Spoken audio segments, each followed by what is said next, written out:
What's good, YouTube? And welcome to me absolutely losing my mind over Banlist, Hopium, Copium, and how other people are spending their money. Kashtira Arise Heart, Starlight Rares are towards $100 in sales, $100 lowest listed, with people spending around $90 as well after this got bought out at the 69 not so nice point for what this card is. This guy will be different, right? Konami could solve the format with one simple trick, bringing this back. I'm hearing all these different things, and then other people realizing, yeah, this is probably not money well spent. It's still always heavy speculation when we're talking Banlist and what Konami will or won't do, but I'm highly of the opinion that this time it's not different, right? This time it's not different, right? It will probably be on there for years. Like, this card is so powerful, a walking floodgate,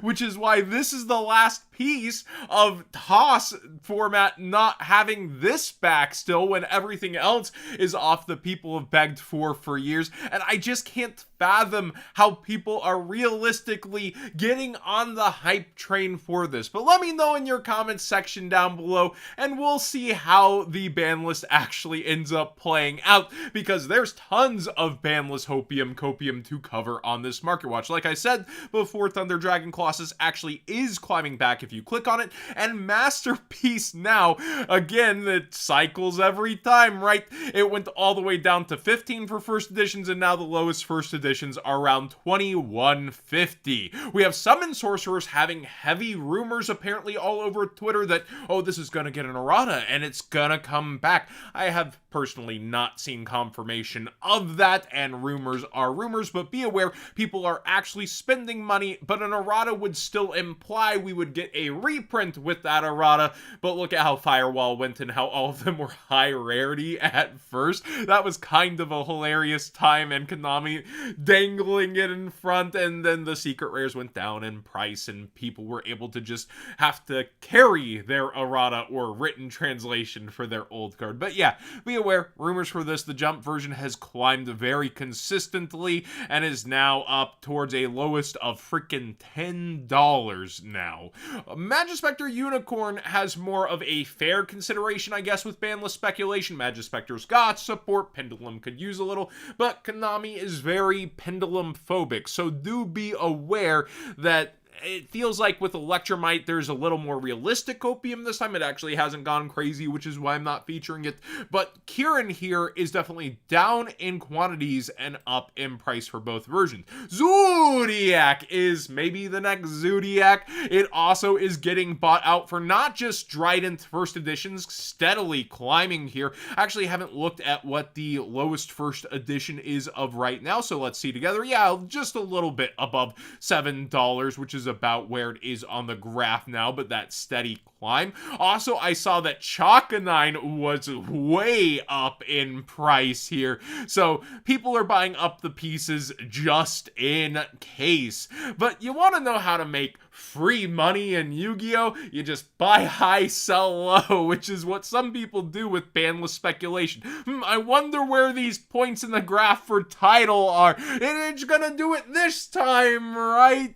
Like, yeah, it very well could, and it's not always, though, that coming off the list ends up helping a card. Look at Harp Horror here. Oh, we got it back. It's starting to curl up just a little bit again. Maybe it'll go back to 3, but so many people were waiting for this one, and the OTS Super being highest rarity, look at where it's at now. After that, so many people had the floodgates open to try to sell this, and they just completely crashed the price, and it's so readily available here.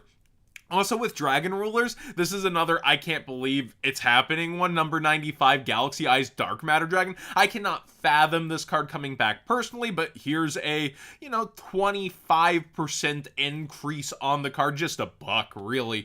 But it's going even further than that when you calculate shipping for most of the listings. So yeah, people are buying out so many different ban lists cards I would call copium, but Banlist season continuously drives this money, even after years and years of it being proven that certain cards aren't coming back, and then the more viable ones to come back well, they've had different peaks and lows, and so much money has moved without any actual ban list movement. You can always check out that title graph for this year coming back to this video if you want to see the chart.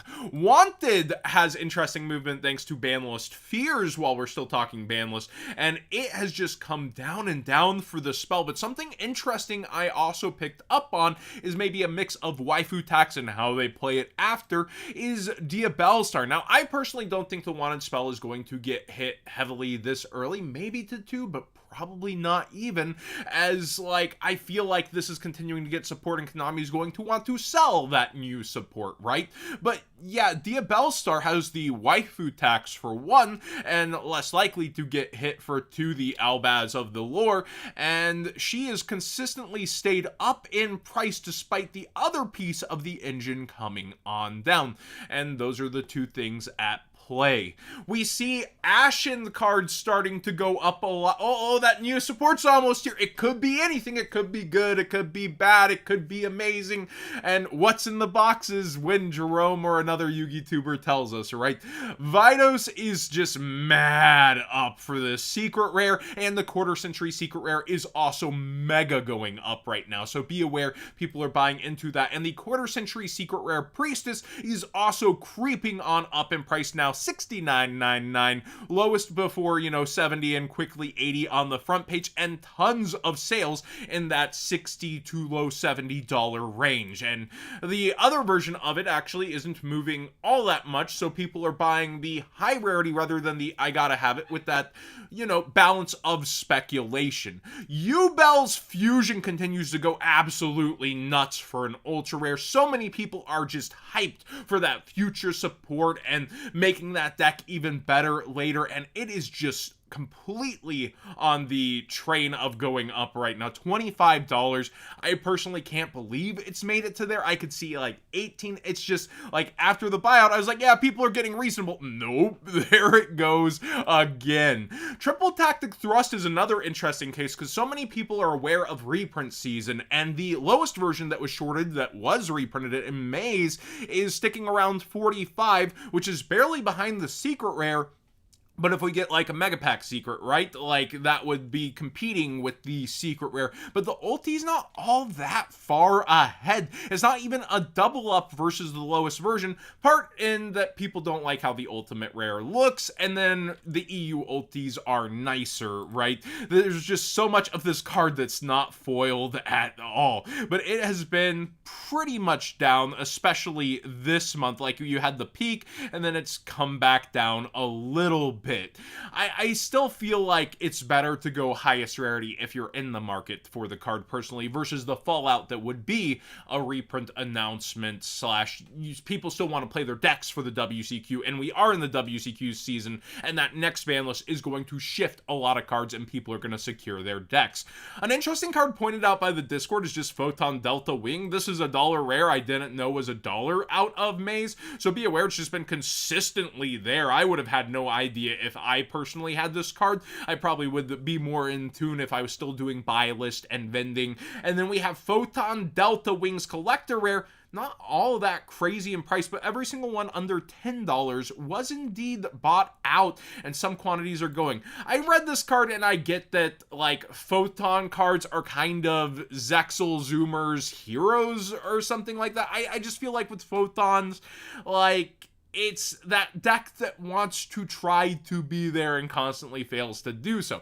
Photon Sanctuary plus this does look like you're doing a little something, but this is if it's normal summoned, it gets its effect, and that's a bit rough, buddy. Like, in any deck, it's gotta be your starter along with Photon Sanctuary or something. Like, you're committing your normal here. There's a lot of cards that don't need to commit the normal. It is a 4, it is cool, but yeah, it's still $1 rare I didn't know, and maybe an undervalued collector rare with how Photon people do buy out things. We've seen buyouts for that deck so much, and it does kind of parallel heroes for that generation. And then finally, among all the Madolche buyouts, I did miss Queen Tiramisu's quarter century secret rare skyrocketing up towards $60, the lowest being around 57-ish. So be aware, more of that support is going up. The reason is I believe there were other decks that went up and got support, and this one is scheduled to do so, and I look forward to seeing how that actually develops.